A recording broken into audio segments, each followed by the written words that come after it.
నాకు పెళ్ళై 10 సంవత్సరాలైంది బాబా. ఇంతవరకు పిల్లలు లేరు బాబా. అవునా? నీ భర్త నీతో ఎలా ఉంటాడు? చూడటానికే దిట్టంగా ఉంటాడు బాబా, కానీ పనికిరాని మొగుడు స్వామి. మంచం మీద ఉన్న ఒకటే, మూలనున్న ఒకటే స్వామి. ఒక పని చేయండి, సాయంత్రం మా శయన మందిరానికి రండి, మీకు ప్రత్యేక పూజ చేయాలి. అలాగే స్వామి, వస్తాను. కృష్ణ కృష్ణ. నమస్తే బాబా. చెప్పండి, మీ సమస్య ఏంటి? అది చెప్పు. మా ఆయన కంటే వాళ్ళ అన్నయ్యే ఎక్కువ నచ్చేస్తున్నాడు బాబా. మా ఆయన టచ్ చేసినా మూడు రావట్లేదు బాబా.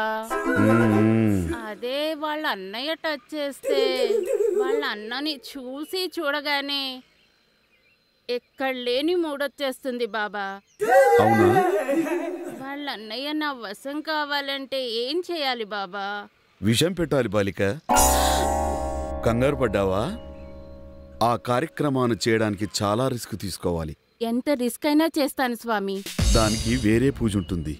సాయంత్రము తలంటు స్నానం చేసి మల్లెపూలు పెట్టుకుని తెల్లచీర కట్టుకుని శయనమందిరానికి రండి, మీకు ప్రత్యేక పూజ చేయాలి. అలాగే బాబా. నమస్తే.